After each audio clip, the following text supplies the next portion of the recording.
Welcome back to the channel. This is Lisa Elvin Steltari. I am a professional genealogist and a passionate traveler. And this is Have Roots, Will Travel. As you know, over the last several years, I've been focusing on les filles du roi and les filles mariées, really trying to get to know their stories and honoring, really, their memories. And today we're going to do number 286. Yes, it's true. We have done 286 so far videos of les filles du roi. But before we begin today, let me show you ways you can support the channel. Subscribe, like, notify. That all helps. In the comments and the notes, other ways that you can support the channel, and you can donate as well. Everything helps. So thank you so much to all of you who have done so. I really appreciate your loyalty to the channel, and the comments and the suggestions. Everything is part of making me a better genealogist. So thank you so much. Let's get on with the show, shall we? Now we come to episode 286, Francoise Huche. She comes to us from a viewer request. Let's have a look and get to know Francoise a little bit better. Francoise was born in 1645 in Paris, France. Her parents were Jacques Huche and Marie Gagne. She is from the first arrondissement of Paris, which is one of the most central arrondissements of the historic heart of Paris. You can see on your map, it's like truly, obviously it's number one. It includes in particular one of the oldest districts of the city, the district of Les Halles, which dates from the beginning of the Middle Ages. And the church that she would have been baptized in, the Church of Saint Eustache, is a church that is found in the first arrondissement. The present building was built between 1532 and 1632. The 2019 Easter Mass at Notre Dame Cathedral in Paris was relocated to Saint Eustache after the Notre Dame de Paris fire. So it gives you some idea of how big it is. Now her father did pass away, and she came to New France as a fille du roi aboard the Jean-Baptiste de Dieppe, and she arrived here June 30th, 1664. But she was also accompanied by her uncle Charles Dene and Anne-Marie de Haye. She brought with her a dowry worth, get this, 500 pounds. Now the groom that she selected and who selected her, his name, Guillaume Bonhomme de Beaupré. He was born in 1643 in Fécamp, France, in the Church of Sainte Croix. His parents were Nicolas Bonhomme and Catherine Huche. Now, in the Normandy region of this area, this is where he's from, and inside that region is the département or county of Seine-Maritime. There are about 19,000 people that live there currently. Fécamp is a city steeped in very rich history and legend, and it's said to have been founded in the late medieval period. The city's founding legend tells us of a fig tree trunk carrying the precious blood of Christ, collected by Joseph, washing ashore on its riverbank in the 1st century.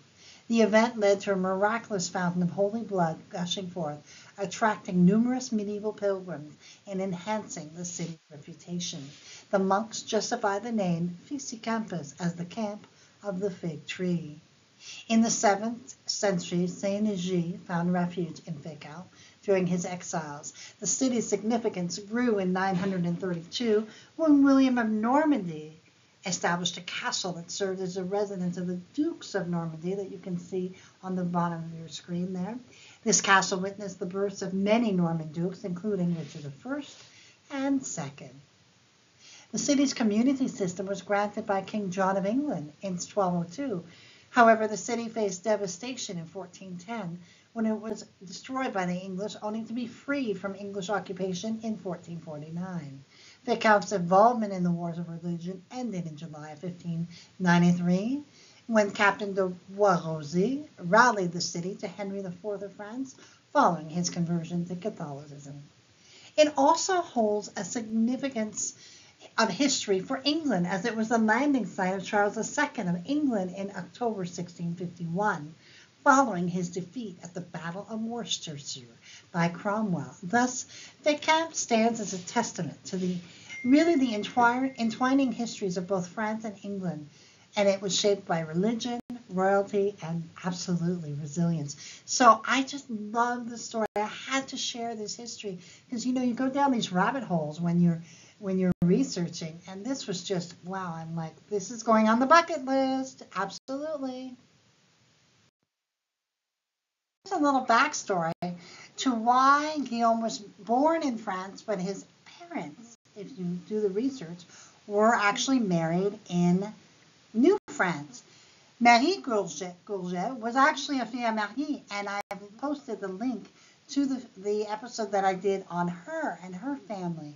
But they returned to France, had Guillaume and his brother Isaac, and then came back to New France, approximately, I want to say like 1644, 45, and then they would begin their true pioneer. I don't know why they returned, probably for money. I would think that they needed to make some money to maybe purchase land and that sort of thing. So that is the bonhomme story. So on October 30th, 1664, at Quebec City, Francoise and Guillaume were married. Let's review a little bit about Quebec City because that is where they found and they made their home at the beginning. Quebec City, of course, is the capital of the province of Quebec. It currently has about 500,000 people that live there. It was originally named by the Algonquins, who named the area Quebec, which in their native language meant where the river narrows. Quebec City lies where the St. Lawrence River narrows. Samuel de Champlain founded a French settlement here in 1608 and called it Ville de Québec. The city walls which surround it still date back to this time period, making Quebec City the only city in North America with remaining city walls. There's so much to see in Quebec City, but I always like to draw your attention to a house built in 1675, so they would have definitely seen it. And it is now, it has stood the test of time, and is now a restaurant called Aux Anciens Canadiens, our old Canadians. And it features traditional French Canadian food and that sort of thing. In fact, you know what? I'm going to actually put the link to that restaurant so you can have a look. So that's going to go in the notes. I should have been doing that all along. I just, all of a sudden, I'm like, oh yeah, that would be fun. And then we also have the oldest, it appears, commercial district in North America called Le Petit Champlain. And this obviously has been around for a very long time. We have a depiction of what Quebec looked like in 1700, and then a more vintage map of Quebec as it grew. The family would eventually settle at Sillery. Sillery, which is now one of the boroughs of Quebec City, was at one time its own independent place. In 2002, Sillery, along with other small cities, was amalgamated into the larger region of Quebec City. But Sillery has a very long history. It was first established as Canada's first Indian reserve. It was actually named Saint Joseph. And the money for establishing the first settlement was provided by Noël Boulard de Sillery. Unfortunately, the native population fell victim to disease and other issues, and the reserve failed. The town was eventually named Sillery in honor of its benefactor and would become an important player in Quebec's lumber industry.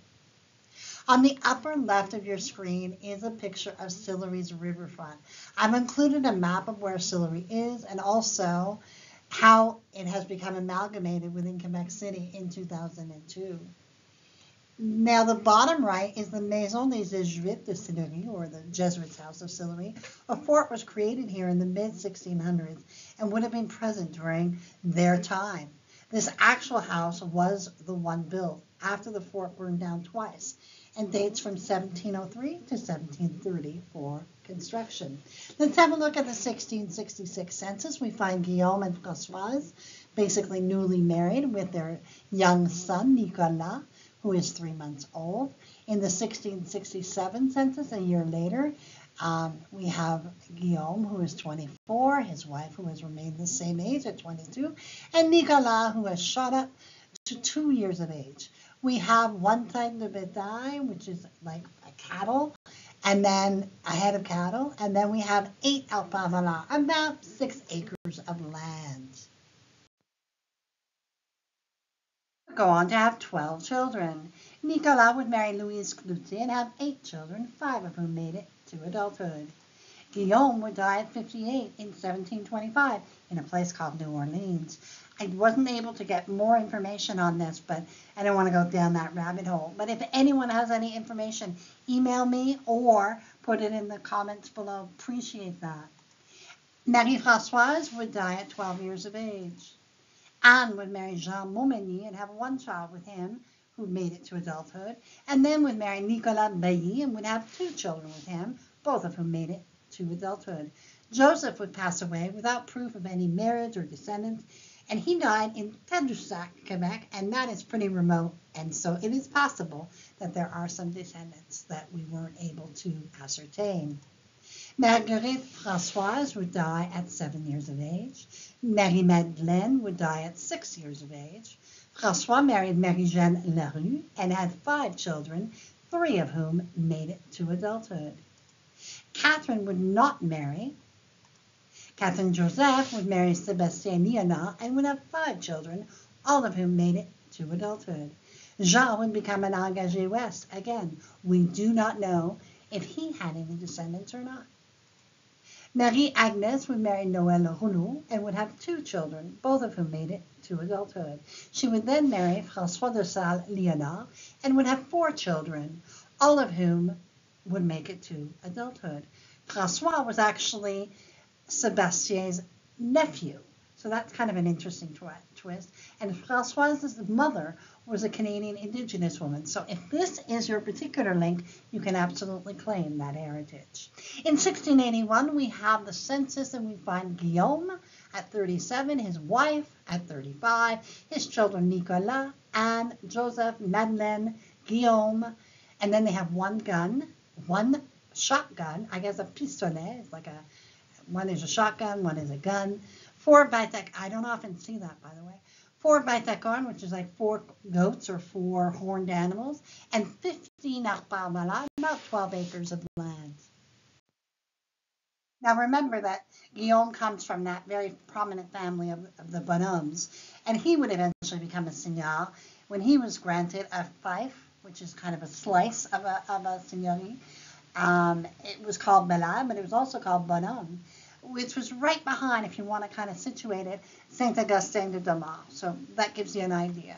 He also played a part in defending his country and was a militia person as well. So he really was a man of many, many talents. Françoise would pass away first at a very young age of 56 in 1699.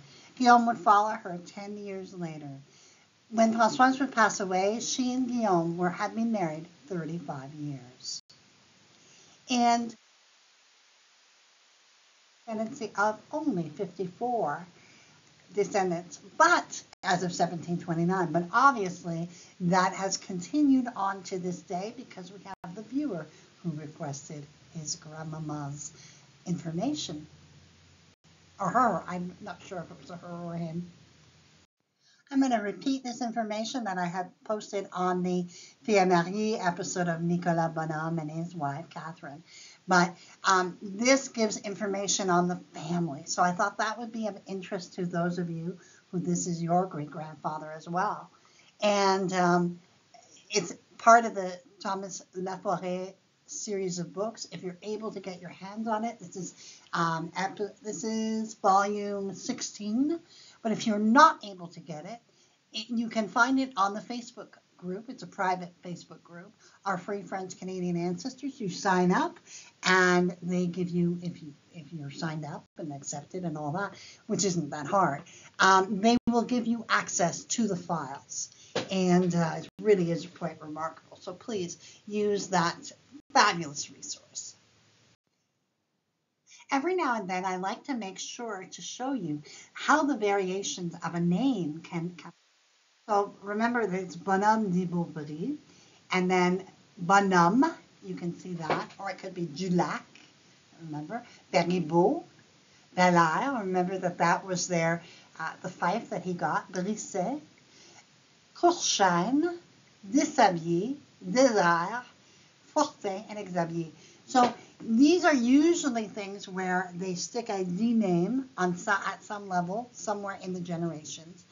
And we kind of lead it all the way back to the origin. So that gives you an idea of how intricate and tangled it can become. Love the story of Francoise and Guillaume. I love the fact that we could talk about the history of the Bonhomme family and how they evolved and came to New France so early on. And it really is a true pioneer story of them establishing themselves in Quebec City and then at Sillery and then he becoming a seigneur and being part of the militia. Truly, truly pioneers and defenders of what would and was New France. So we want to honor the fact that Francoise was there right by his side, and we want to bless her memory and are so grateful that she came and she had the courage to establish a new life for herself and leave behind descendants for posterity. So with that, I also want to say thank you to my patrons and supporters. And subscribers. You are all amazing. Thank you so very, very much for helping this channel grow over the last several years. I really appreciate you, each and every one of you. And with that being said, I will see you on episode 287 of Les Filles du Roi. Until then, au revoir.